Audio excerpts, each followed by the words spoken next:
So, real quick, wanted to run down what I'm seeing in the financial news, financial media this morning. Have my morning cup of coffee. Actually, I think it might be my third cup already. But this is what I saw this morning. First and foremost, it looks like one of the greatest fears Americans have, kind of the working population, is actually running out of cash in retirement.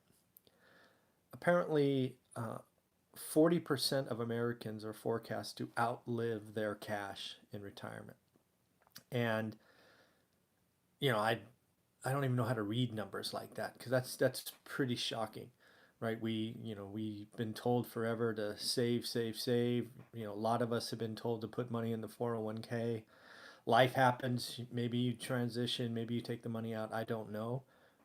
But to see, a story of when you get in the workforce in your 20s, you're told to put 10, 12% away in a 401k, get some company match. And then to see that at the end, 40% of us run out of cash, it doesn't work. I mean, this whole 401k, save, save, save thing, you can't save your way, at least most of us can't save our way to a better financial future. Um, what you really need to think about is you need to buy assets that you can hold into retirement. And if those assets happen to produce cash, if they happen to appreciate with inflation, if they have the ability to have debt on them, they're paid by someone else. These are the ways to have a better financial future. This is why I'm so focused on the one rental at a time story. I really do believe if you just get, one or two rental properties, when you're in your 20s, 30s, or 40s, you'll be able to have it paid off or very close to paid off when you retire. And your life will be better. You won't have to worry about cash, right? You'll have an asset that, worst case, you could sell, or you could go get a loan on, and loans aren't taxable. It'll produce cash, so it's sad that so many of us, and myself included for the longest time, was bought into this 401k nonsense of save, save, save, when you could actually do better things. So it's not that I think the 401k is a bad idea. I just think we have too much confidence in it, and we think it's just this thing that's going to save us. And this article says that 40% of us are going to run out of cash. So that's just concerning. So again, I'll say it one more time and move on. You need to get at least one, two, or three rental properties. Over time, your tenants will pay for it. I mean, who's buying your stocks? You are. Who would buy your rental property? You'll put the down payment, any repair costs, but the tenants will pay off more than half of it, maybe more than 70% of it. And that's a pretty good thing. In addition to that, something that really spooked me this morning is I read an article about a survey from UBS on family offices. And if you don't know what a family office is, it's basically the uber rich, right? They interviewed nearly 400 family offices. Their average, I guess, net worth was $1.2 billion, right? So these are big, big, big, big people, and I don't know any of them. That's a lot of money. Um, but 55% of them see a recession in 2020. Not shocking. I would guess the average population kind of sees it that way as well. But what's different about the family offices is they're making moves already, and I don't think the average person is. So 45% of them are already adjusting their portfolio, right? They're taking risk off the table, which in this article meant stocks. They're getting out of stocks and they're going into bonds, which I guess is safer, but also real estate, right? The hard assets, right? Stuff that we talk about on this channel. So if the ultra wealthy are moving money out of stocks and into real estate and bonds, what could you do, right? What would that be?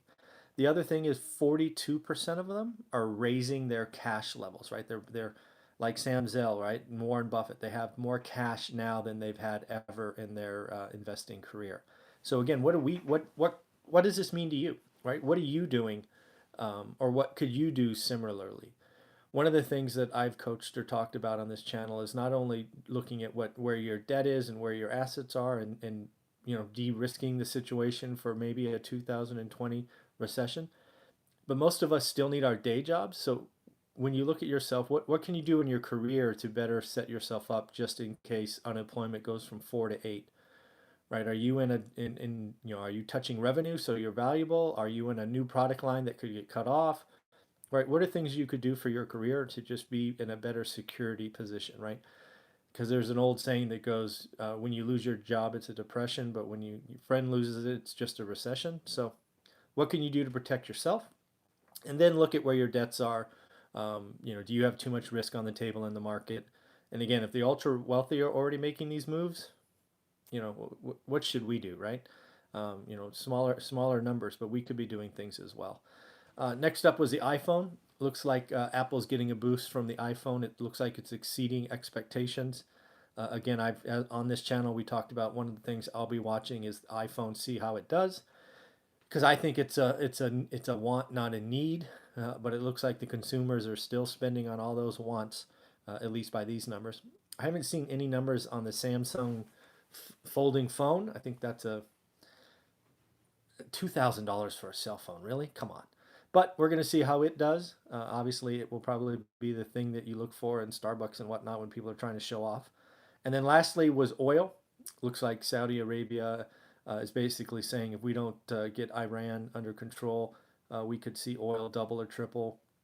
So there's just this thing out there, right? There was that attack on the Saudis' oil refinery, and doesn't look like that's going away. So it's just something we have to watch for, right? If the oil supply or oil shock happens, it's just another thing for us to watch out for. So, and then lastly was looks like all of these disappointing IPOs from all these unicorn stocks that had valuations of $1 billion that have bombed.